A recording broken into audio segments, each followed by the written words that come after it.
बिस्मिल्लाहिर्रहमानिर्रहीम। अस्सलाम वालेकुम नाज़रीन, आप यूट्यूब चैनल देख रहे हैं। मैं इमरान खान हूँ। अब तक की जो सबसे आम खबरें हैं वो मैं आप तक पहुँचा देता हूँ। सुहेल अफरीदी ने और अलीमा खानम ने प्रेस कॉन्फ्रेंस की है। इसमें उन्होंने कुछ वीडियोज़ भी चलाई हैं, सबूत भी दिखाए हैं कि किस तरह से रियासत ने इनके ऊपर गोली चलाई, किस तरीके से इनके ऊपर हमला किया गया, कैसे इनका रास्ता रोका गया और कौन जिम्मेदार था कल की सारी हरकतों का। तो लगभग वही है जो मैंने आपको पिछले वीलॉग में बताया था, लेकिन कुछ चीज़ों को उन्होंने बहुत क्लियरली बयान कर दिया है और अपने कंसर्न्स भी उन्होंने बताए हैं जो कुछ भी हो रहा है। हमारे पहुंचने के ऊपर उन्होंने कहा जी कि इंसदाद दहशतगर्दी का स्क्वाड खड़ा किया गया, तमाम सड़कें इन्होंने खुद ही बंद की थी। मैं उनसे ये कह रहा था कि आप रास्ते बंद ना करें, मुझे जाने दें, क्योंकि आप 4 करोड़ अवाम के नुमाइंदे को रोक रहे हैं। फिर उन्होंने कहा जी कि मैं एक सूबे का वज़ीर आला हूँ, मैं अपनी काबीना और पार्लियामेंटेरियन के साथ इमरान खान से यकजहती के लिए जा रहा था। ना कोई एहतजाज हम करने जा रहे थे, ना कोई जलसा करने जा रहे थे, ना ही हमने कोई ऐलान किया था, लेकिन इसके बावजूद इन्हें पता नहीं किस चीज़ का खौफ था। उन्होंने इस्लामाबाद की मेन हाईवे बंद कर दी और पूरे पाकिस्तान के लोगों को तकरीबन 10 से 11 घंटे तक मुसलसल तकलीफ में रखा। अब जनाब वो कह रहे हैं दहशतगर्दी वाली पुलिस और स्क्वाड के साथ आप डील कर रहे हैं अरकान असम्बली को, जो आवाम के मुंतखब नुमाइंदे हैं। फिर वो सूबा जो पाकिस्तान को सस्ती बिजली दे रहा है, वो सूबा जो पाकिस्तान को मादनियात दे रहा है, वो सूबा जो कुदरती वसाइल फराहम कर रहा है, उसके बदले में क्या मिल रहा है? पंजाब हुकूमत ने हम पर गंदम बंद कर दी है, वफाकी हुकूमत ने हम पर गैस बंद कर दी है, रियासत हमें हमारा हिस्सा नहीं दे रही, ना NFC में हमारा हिस्सा दिया जा रहा है, ना NHP में, ना दीगर वसाइल, हमें कोई हिस्सा हमारा मिलता ही नहीं है। मुंतखब नुमाइंदों को डंडे मारे गए, हमारे MNA को गिरफ्तार किया गया, अनवर ताज को, शफकत ऐवान साहब को भी गिरफ्तार किया गया, हमारे पार्लियामेंटेरियन पर सीधी गोलियां चलाई गई, हमारा एक दोस्त जख्मी है, इसके कंधे में अभी भी गोली लगी हुई है। तो वहाँ भी मैंने पुलिस अफसरान से कहा कि आप चाहते क्या है? क्या आप नफरतें बढ़ाना चाहते हैं? आपका मकसद पाकिस्तान को तोड़ना है या जोड़ना है? क्योंकि ये रवैया कौमी यकजहती को नुकसान पहुंचा रहा है। खैबर पख्तूनख्वा के लोग देख रहे हैं कि उनके मुंतखब नुमाइंदों के साथ क्या सलूक किया जा रहा है, उन्हें दीवार के साथ लगाया जा रहा है। यही रवैया रहा तो नफरतें बढ़ेंगी। जब नफरतें बढ़ेंगी तो पाकिस्तान का नुकसान होगा, और हम ये नहीं चाहते, क्योंकि हम पाकिस्तानी हैं और हमारे लिए सबसे पहले पाकिस्तान है। इमरान खान साहब का इलाज इनकी फैमिली की मौजूदगी में और उनके ज़ाती डॉक्टर की निगरानी में अल-शिफा इंटरनेशनल अस्पताल में किया जाए। इसमें क्या गैर आईनी है? ये मुतालबा हमारा बिल्कुल कानूनी है और आईनी मुतालबा है। हमने पहले भी देखा कि जाली प्लेटलेट्स का मामला सामने आया था। इमरान खान वज़ीर आज़म थे तो सारे इदारे उनके खिलाफ खड़े हो गए थे। पूरी दुनिया को मालूम था कि प्लेटलेट्स जाली थे, लेकिन इसके बावजूद इमरान खान साहब ने बड़ा दिल दिखाया और उन्हें जाने दिया। वो लोग 1 हफ्ते 2 हफ्ते नहीं बल्कि सालों तक वहां पर रहे, मगर किसी इदारे को फिक्र नहीं हुई उनको वापस लाने की। अब जब साइफर के जरिए सच साबित हो गया है कि इमरान खान सच्चे थे, इमरान खान हक पर थे, तो फिर इमरान खान ने बैरूनी गुलामी को एब्सोल्युटली नॉट कहा था। इमरान खान साहब ने पाकिस्तान के लिए, पाकिस्तान की खुद मुख्तारी के लिए, पाकिस्तान की सलामती के लिए और पाकिस्तानियों के लिए रूस का दौरा भी किया था। ये अपनी ज़ात के लिए नहीं किया था। रूस के दौरे से उन्हें ज़ाती तौर पर फ़ायदा तो नहीं होना था। वो पाकिस्तान के लिए गए थे, पाकिस्तानियों के लिए गए थे, ताकि पाकिस्तानी अवाम को रिलीफ मिले। आज आप देख लेना नादरीन, ये जो पाकिस्तान है, पाकिस्तान तो नहीं ले पाता रशिया से तेल, लेकिन भारत आज भी रशिया से तेल ले रहा है और अमेरिका ने उसको खसूसी इजाज़त दी हुई है। पाकिस्तान को ऐसी कोई इजाज़त नहीं है कि आप रूस से तेल ले सकें, लेकिन भारत को इस बात की इजाज़त है कि वो रूस से तेल ले सकता है। बहुत सारी चीज़ों में भारत को फैसिलिटी दी हुई है अमेरिका ने, पाकिस्तान को नहीं दी हुई, क्योंकि अमेरिका पाकिस्तान को अफगानिस्तान के खिलाफ इस्तेमाल करेगा या ईरान के खिलाफ इस्तेमाल करेगा, जो छोटी ताकतें हैं, और भारत को वो तैयार करता है चाइना के खिलाफ, जो एक बहुत बड़ी ताकत है। तो भारत को अब बहुत ज़्यादा मजबूत करेगा अमेरिका, ये मैं अच्छी तरह जानता हूँ और ये होना है, क्योंकि जिस किस्म का प्रोटोकॉल वहाँ पे डोनाल्ड ट्रंप को दिया गया, उससे बहुत शानदार और बहुत ज़बरदस्त प्रोटोकॉल दिया गया रूसी सदर को। ये जब रूसी सदर पहुँचे हैं चाइना में अभी दौरे पर, तो उनका बड़ा पुरतपाक इस्तकबाल किया गया। लेकिन इंटरेस्टिंग बात यह है कि डोनाल्ड ट्रंप के इस्तकबाल के साथ जब उसका मवाजना किया गया, तो रूसी सदर को लेने के लिए ज़्यादा गर्मजोशी दिखाई गई। हुकूमत की जानिब से, चाइना की सरकार की जानिब से रूसी सदर के मामले में ज़्यादा बेहतर प्रोटोकॉल, ज़्यादा बेहतर गर्मजोशी और जज्बात दिखाए गए हैं as compared to Donald Trump. Donald Trump के दौरे में प्रोफेशनलिज्म ज़्यादा था चाइना की तरफ से, कि प्रोफेशनली वो सारी चीज़ों को डील कर रहे थे। वो ऐसे डील कर रहे थे कि एक मद्दे मुकाबिल मुलाकात के लिए आया, लेकिन जब ये प्यूटन आए मुलाकात के लिए, तो वो इस तरह दिखा रहे हैं जैसे कोई दोस्त, कोई भाई मुलाकात के लिए आया। तो यहां पे एक फर्क है, और जो फर्क है वो अमेरिकन भी समझ रहे हैं, उनको भी आइडिया है। अमेरिकन जानते हैं कि चाइनीज उनके लिए मुस्तकबिल का एक बड़ा खतरा है, और इस खतरे से निपटने के लिए वो खित्ते में हमेशा से इंडिया को एक इत्तेहादी के तौर पर रखते हैं। मैंने आपको बताया था क्वाड नाम की एक तंजीम भी बनी हुई है, जिसमें चाइना के खिलाफ जो है वो इंडिया है, अमेरिका है, ऑस्ट्रेलिया है, जापान है, ये ममालिक इकट्ठे इन्होंने एक तंजीम भी बनाई हुई है, बहरिया पर मबनी है, बहुत तगड़ा इनका एक सिस्टम बना हुआ है जिसको क्वाड कहते हैं। ये 4 ममालिक हैं इसके अंदर, इनका एक दिफाई इत्तेहाद है क्वाड के नाम से। तो अब नाजरीन मामला ये है कि वापस आ जाते हैं इमरान खान साहब वाले मसले पर, लेकिन वहाँ प्रोटोकॉल तो बहुत दिए उन्होंने प्यूटन को, मैंने आपको बता दिया। इमरान खान साहब के मामले में जजों ने भी इंसाफ का गला घोंट दिया है। एक तो सुहेल अफरीदी ने बड़ी लंबी चौड़ी प्रेस कॉन्फ्रेंस की है, बहुत सारे उन्होंने जो तकालीफ कौम को हैं वो बताई कि किस तरीके से इनकी खारजा पॉलिसी है उसने पाकिस्तान को बर्बाद कर दिया, किस तरीके से इन्होंने महंगाई की पॉलिसी से पाकिस्तान को बर्बाद कर दिया। जो बैरूनी और अंदरूनी कर्जा है पाकिस्तान का वो 97,307 अरब तक पहुंच चुका। जब पाकिस्तान बना था तब से लेकर इमरान खान साहब की हुकूमत खत्म होने वाले दिन तक जो टोटल कर्जा लिया था उससे ज्यादा कर्जा आसिम मुनीर साहब और शहबाज शरीफ मिलकर ले चुके हैं। यानी आसिम मुनीर और शहबाज शरीफ ने इतना कर्जा लिया है कि पाकिस्तान के सारे साबिक वजीर आजम और आर्मी चीफ मिलकर नहीं ले सके। एक तरफ आप पाकिस्तान के सारे साबिक आर्मी चीफ, सारे डिक्टेटर और सारे आप वजीर आजम रखते हैं एक तरफ, और उन सब का कर्जा उनके साथ रख दें, तो दूसरी तरफ आसिम मुनीर और शहबाज शरीफ को आप रख दें और उनका कर्जा रखें, तो इनका कर्जा जीत जाएगा। इनका वजन ज्यादा है, इनका पलड़ा झुक जाएगा, इसलिए कि इन्होंने ज्यादा कर्जा पाकिस्तान के ऊपर चढ़ाया है। बहरहाल लाकानूनियत का उन्होंने बताया जी, लाकानूनियत बहुत ज्यादा बढ़ गई है, ना सहाफ़ी महफूज है, ना वकला, ना सियासतदान। जजेस खुद खतूत लिखते हैं, और जो जज खतूत लिखते हैं उनको फिर ट्रांसफर कर दिया जाता है, अदलिया को तो मफलूज कर दिया। अदलिया की हालत यह है कि इमरान खान साहब से मुलाकातें बंद हैं, कई महीने हो गए। बुशरा बीबी की मुलाकातें बंद हैं, कई महीने हो गए। और आज जस्टिस डोगर ने एक बहुत अजीब काम किया इस्लामाबाद हाई कोर्ट में। इमरान खान के दस्तखत शुदा वकालतनामे नहीं है तो यह अदालत का मसला नहीं है। यानी वो वकील बेचारा खड़ा होकर कह रहा है कि जनाब हमने वकालतनामे पर इमरान खान साहब के दस्तखत करवाने हैं ताकि हम कानूनी तौर पर आकर पेश हो सकें। यानी इमरान खान एक जीता जागता इंसान है, वो जेल के अंदर मौजूद है, सबको दस्तयाब है। ये तो आपको पावर ऑफ अटॉर्नी तो किसी ऐसे बंदे को आपको तब मुकर्रर करना पड़ता है जब आप है ही नहीं, आप मौजूद ही नहीं है, आप कहीं किसी और मुल्क में या कहीं चले गए।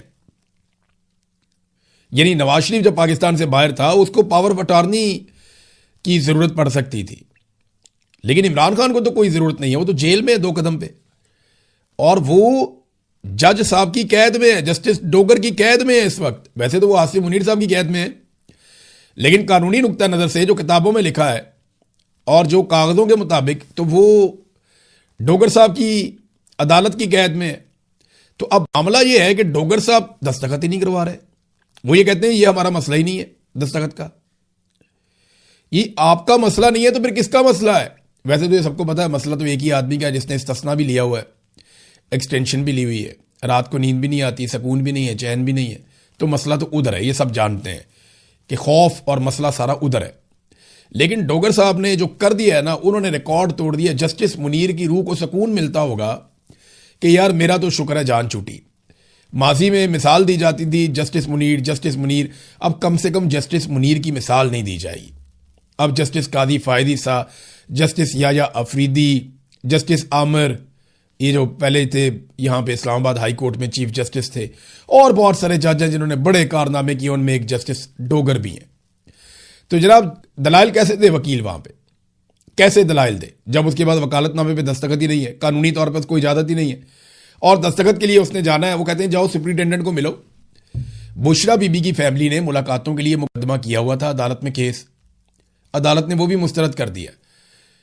वो जाते हैं जब सुप्रिंटेंडेंट ऑफ अडयाला जेल के पास, वो मुलाकात नहीं करवाता, मुस्तरद कर देता है। उसके खिलाफ अदालत में जाते हैं, अदालत कहती है वापस सुप्रिंटेंडेंट ऑफ जेल के पास चले जाओ, अदालत केस मुस्तरद कर देती है। इन्होंने तो सलीमुल्लाह कलीमुल्लाह बनाया हुआ है, वो उसकी तरफ फेंकता है, वो उसकी तरफ फेंकता है, वो उसकी तरफ फेंकता है, और कोई भी इंसाफ देने के लिए तैयार नहीं है।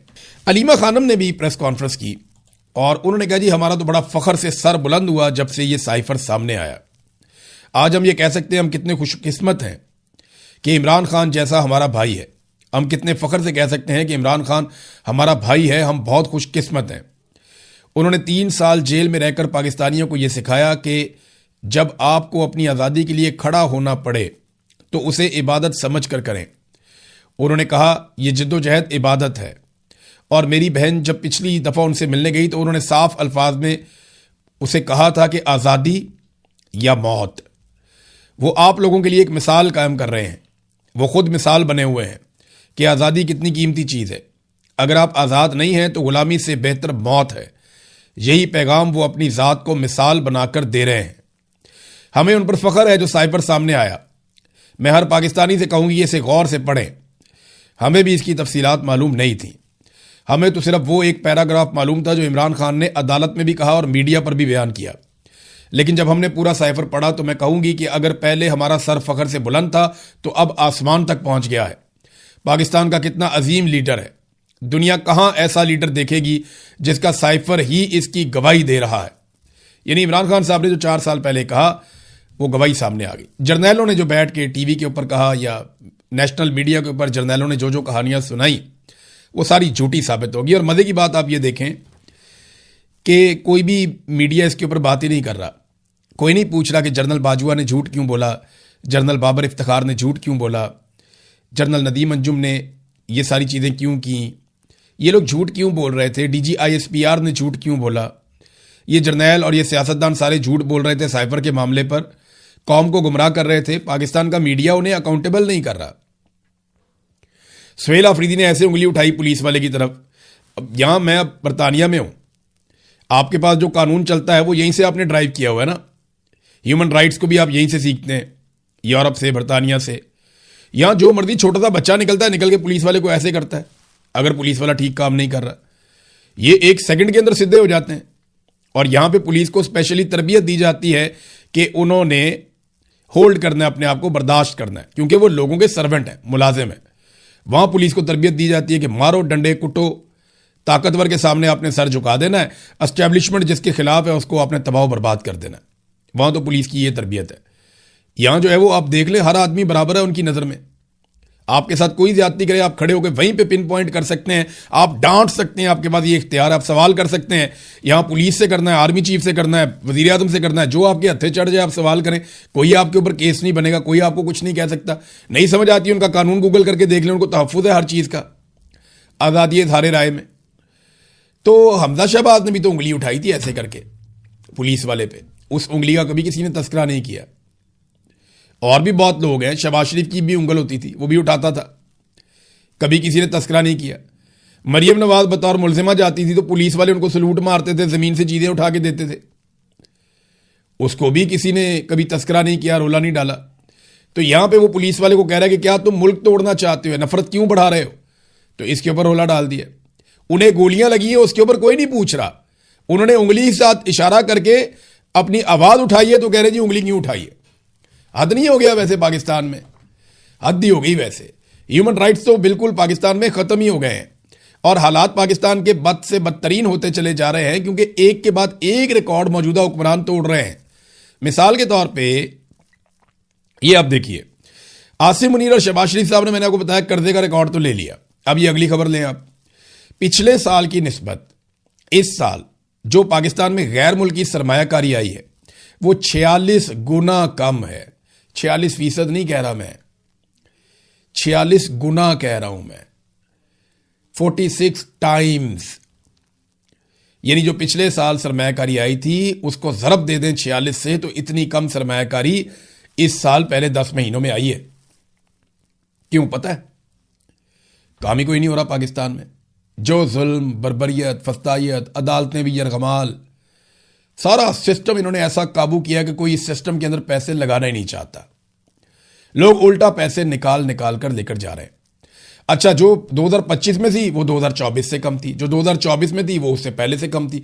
तो ये लगातार गिरावट आ रही है। इन्होंने 50 साल के सारे रिकॉर्ड तोड़ दिए हैं कम तरीन सरमायाकारी के, और गैर मुल्की सरमायाकारी तो अब ना होने के बराबर है। मीडिया ये बातें आपको नहीं दिखाता। क्यों नहीं दिखाता? इसलिए कि वफाकी हुकूमत ने इलेक्ट्रॉनिक और प्रिंट मीडिया को 9.5 अरब रुपए के इश्तिहारात दे दिए। 950 करोड़ मीडिया में बांट दिया इन्होंने। ये वो पैसा है जो सीधा सीधा बांट दिया। और वैसे जो मफादात, जो फायदे मीडिया के बड़े बड़े मालिकान, बड़े बड़े लोग जो फायदे लेते हैं, जो अपने काम निकलवाते हैं, जिनमें वो अरबों रुपया कमाते हैं, वो इससे हटकर है और वो इससे अलग है। पाकिस्तान के हर मीडिया मालिक का कोई ना कोई ऐसा बिजनेस है जिसमें वो बहुत पैसा बना रहा है, और वही असल चीज है जहां से पाकिस्तान की मिलिट्री एस्टेब्लिशमेंट ने गिच्ची से पकड़ा हुआ है उस मालिक को और पूरे मीडिया को। किसी मीडिया का मालिक है, उसके और बहुत सारी कंपनियां, फैक्ट्रियां हैं। कोई है वो कारोबार के अंदर है किसी स्टॉक एक्सचेंज के, कोई है उसकी मिलें और फैक्ट्रियां हैं, कोई है उसके रियल एस्टेट का कारोबार है, कोई दूसरा उसके बड़े बड़े प्लाजे हैं, कोई और है उसके बहुत बड़े बड़े तजारती मराकज़ हैं, इंपोर्ट एक्सपोर्ट है। तो ये सारे के सारे मीडिया मालिकान किसी ना किसी कारोबार के अंदर मुलव्वस हैं, चाहे वो शुगर का है, चाहे वो घी का है, चाहे वो दूसरे हैं, बेशुमार कारोबार, केमिकल का है, ये हर कारोबार के अंदर मुलव्वस हैं।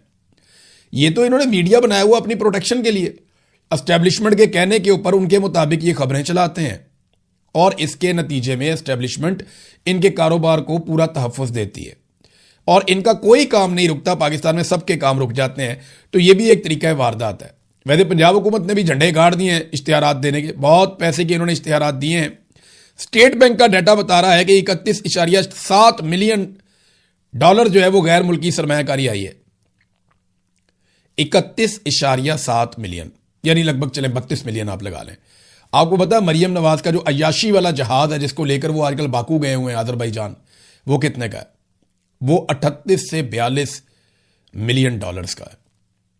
यानी जितनी टोटल पूरे साल में पाकिस्तान को गैर मुल्की सरमायाकारी मिली है, उससे महंगा तो एक झूले लेने के लिए इन्होंने अय्याशी वाला जहाज खरीदा है, जिसमें वो अपने रिश्तेदारों को, अपने करीबी लोगों को, दोस्तों को, सहेलियों को और अपने चमचे ब्यूरोक्रेट्स को वो लेकर जनाब मुल्क मुल्क फिरते हैं, इंजॉय करते हैं। वो चीफ सेक्रेटरी को मैं देख रहा था, मरियम नवाज ने तंदूर में रोटी लगाई और वो तबर्रुक समझ के खुद भी खा रहा है, बाकियों को भी खिला रहा है। यार तुम्हें इसलिए भाई आप बने चीफ सेक्रेटरी? यार आपने कितनी तालीम हासिल की है, आपने सीएसएस का इम्तिहान पास किया, आपने एक लंबी सर्विस है आपकी पीछे, और आप अपने साथ बाकी ब्यूरोक्रेट्स को भी सिखा रहे हैं कि नालायक और नाहल लोग जिनके ऊपर करप्शन के बड़े घटिया इल्जामात हैं, जिन्होंने जाली डीड्स जमा करवाई हुई है, जाल साजियां की हुई हैं, जो आज तक मनी ट्रेल नहीं दे सके, उन लोगों की चाकरी करनी है, ये सिखा रहे हैं आप बाकी ब्यूरोक्रेट्स को। इंतहाई नामुनासिब रवैया है और बहुत ही मायूसी हुई ये देख के। नादरीन, भारत के लिए बड़ी अच्छी खबर अमेरिका की तरफ से, और पाकिस्तान के लिए उतनी अच्छी नहीं है। देखें, डोनाल्ड ट्रंप ने पाकिस्तान को क्या दिया? सिर्फ भारत को थोड़ी बहुत बातें सुना दी और ये कह दिया कि मेरा फेवरेट फील्ड मार्शल, ओ मेरा फेवरेट वजीर आजम, ओ मुझे बड़ा प्यार है इनसे, मुझे बहुत प्यारे लगते हैं। डोनाल्ड ट्रंप ने हमें सिर्फ इतना ही दिया, या भारतीय तैयारे एक एक करके ज्यादा गिराता रहा। भारत को क्या दिया? भारत के लिए 1 खरब 19 अरब रुपए का अमेरिकी दिफाई सपोर्ट पैकेज मंजूर। जनाब, ये अब खबर आई है, रफीक मांगड़ साहब, पाकिस्तानी अखबारात में छपी है। वाशिंगटन और न्यू दिल्ली में बर्फ पिघल गई, कशीदगी के बाद अचानक बेहतरी, ताल्लुकात में बड़ा यू टर्न, अपाची हेलीकॉप्टर के लिए 55 अरब और दीगर के लिए उनके मुआहदे शुआहदे हो रहे हैं। अभी अमरीकी वजीर खारजा भारत में भी जा रहा है, मार्को रूबियो। तो ये भारत के साथ तो अमेरिका हर तरह की फैसिलिटी करता है, हर तरह की सहूलत उनको देता है, पाकिस्तान को नहीं देता। पाकिस्तान को सिर्फ आसरा देता है और पाकिस्तान उसके बदले में अपना पूरा का पूरा मौक़िफ़, अपना नैरेटिव, अपनी कौम की कुर्बानी तक दे देता है। क्योंकि यहां पाकिस्तान के अंदर मिलिट्री एस्टेब्लिशमेंट और जर्नैल डील करते हैं अमेरिका को, और इंडिया के अंदर सियासतदान डील करते हैं। सियासतदानों ने पब्लिक में जाना होता है और जर्नैलों ने सिर्फ और सिर्फ बंद कमरों में फैसले करने होते हैं। तो ये एक फर्क है जो था और जो रहेगा। नाज़रीन, वकला ने सुप्रीम कोर्ट की तरफ एक मार्च किया और वहां पे उन्होंने एहतजाज किया। अदालतों के सामने तहरीक इंसाफ के धरने का प्रेशर काम कर गया। Chief justice supreme court justice Yahya Afridi ने सलमान अकरम राजा को मुलाकात के लिए बुलाया और मुकम्मल यकीन दहानी करवाई। ये फैसल अकबर खर साहब जो है, उन्होंने ये दावा किया, इस खबर के हवाले से जर्नलिस्ट हैं वो, उन्होंने कहा जी इमरान खान साहब को ईद के फ़ौरन बाद अस्पताल मुंतकिल करने, अहले खाना से मुलाकात करवाने और वकला से मुलाकात करवाने से मुताल्लिक तमाम दरखास्तों को फौरी तौर पर समाअत के लिए मुकर्रर किया जाएगा। ये अली एजाज भुट्टर साहब ने कहा। ये यकीन दहानी करवाई गई या अफरीदी की जाने से भी। ईद के बाद क्यों? इंसाफ देना तो आज ही दो, यानी ईद का फिर इंतजार करेंगे। ये ट्रक की बत्ती है, ये आसिम मुनीर का मामला है। या अफरीदी साहब कुछ नहीं बेचते इसके अंदर, जस्टिस डोगर कुछ नहीं बेचते। ये सारा मामला जुड़ा हुआ है आसिम मुनीर के साथ। आसिम मुनीर साहब जब तक मौजूद रहेंगे और जब तक वो पीछे नहीं हटेंगे तब तक इमरान खान साहब के साथ यही होता रहेगा जो अब तक होता रहा है।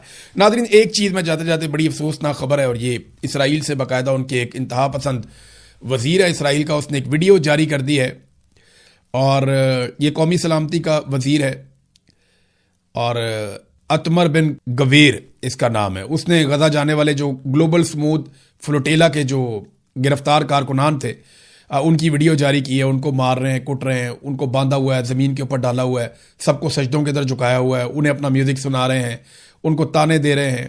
एक खातून ने वहाँ पे कहा कि फ्री फ़लस्तीन, तो उसके ऊपर तशद्दुद किया गया वज़ीर की मौजूदगी में, और बाकी लोगों को भी मारा कुटा जा रहा है। उन्हें बता रहे हैं जनाब ये हमारा मुल्क है। तो 87 अरकान, अब यूरोप इसके ऊपर एहतजाज कर रहा है, इटली ने, स्पेन ने, यूरोपीय ममालिक ने इस पर एहतजाज किया। ये अलग अलग मुल्कों के लोग हैं, और इसराइल ने इनकी तस्दीक की, ना सिर्फ तस्दीक की बल्कि उसके ऊपर एक वीडियो भी जारी कर दिया। अब तक के लिए इतनी, अपना ख्याल रखिएगा, अपने चैनल का भी। अल्लाह हाफ़िज़।